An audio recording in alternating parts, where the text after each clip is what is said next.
Hello, it's so good to meet you. My name is Lauren. I am a counselor and art therapist here. I'm so excited to meet you and get to know you better through our sessions. Is it okay with you if I just give you a little bit of information about me before we dive in? Awesome. So as I said, my name is Lauren. I am a licensed mental health counselor, or an LMHC. I have an ATRP, which means I am a licensed art therapist who's working under supervision still. I take a very humanistic approach to the therapeutic relationship, which means I provide a non-judgmental space of self-exploration and growth. I really believe in the healing nature of therapeutic relationships, and that my clients are capable and empowered to grow, self-heal, and self-actualize. I also take a narrative approach to therapy. In narrative therapy, we believe that there is a separation between the person and the problem. This often gives clients some distance from the issues that they are struggling with and lets them see the issues from all perspectives. With this change in perspectives, individuals often feel more empowered to make changes in their lives. Narrative therapy also focuses on stories that we hold close and what we might tell ourselves. And some of the time we can rewrite those dominant and problematic storylines. This is just a very brief overview of these theories, and I would love to tell you more if you have further questions as we progress. I also like to take some time in our first session to explore some of the ins and outs of informed consent, which is part of my ethical values and safeguarding responsibilities I hold to you and myself. First, I just wanted to start with what is expected of you as my client. Some of these are very straightforward, such as being on time to our sessions. I will make sure that our sessions don't go overtime as to respect your time away from the studio. I will expect you to wear clothing that is appropriate for art making, that may or may not get messy depending on what we're exploring. Please call, text, or email me if you are unable to attend a session. I do have a same-day cancellation fee, but that excludes any kind of extenuating circumstances. And if you're able to just let me know 24 hours in advance, that would be fantastic. And that also waives that fee. If there are any art materials that you are called to that I do not already provide, I may ask you to bring that into our next session yourself. Lastly, you're responsible for the financial obligation associated with our sessions. Secondly, I would love to explore some of the risks that may be coming with pursuing art therapy. Generally, these risks are divided between emotional risks and physical risks.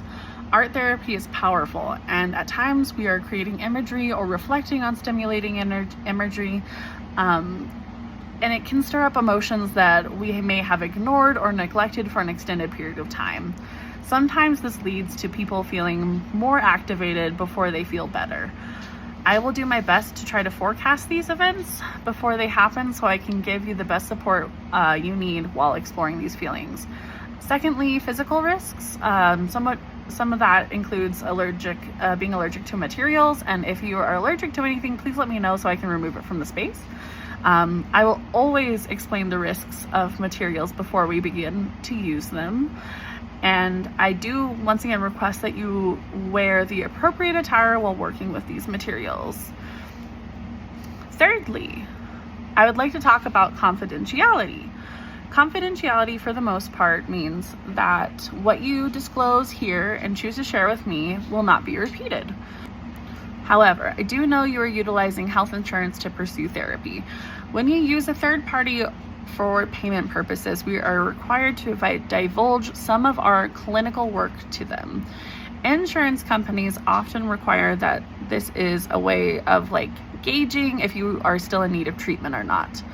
But I am happy to be open and honest with you about what I will have to disclose to them for our treatment to continue. Lastly, there are a few circumstances where I am required by law to break our confidentiality. These being credible threats of harm to yourself or others, which includes suicidality and also homicide. If you disclose that you have a very well thought out plan to harm or kill yourself or another person, and we are unable to create a suitable safety plan to keep yourself safe and others safe, I am required to contact emergency authorities, possibly family members, or other specialized mental health agencies.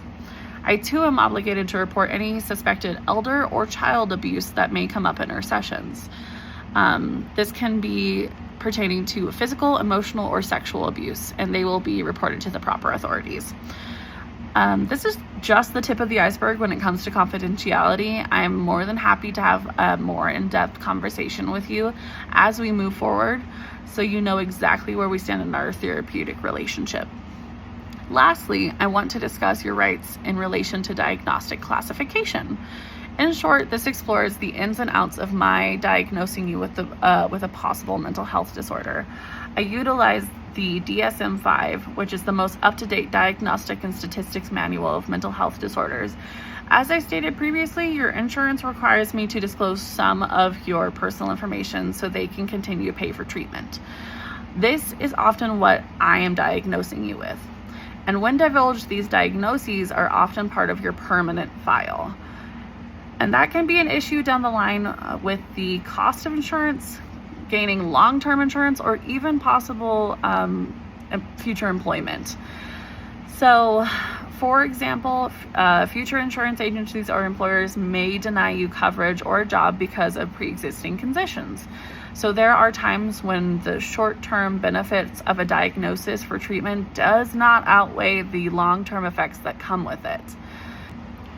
So, before I declare a diagnosis in your permanent record, I will have a lengthy discussion with you about it.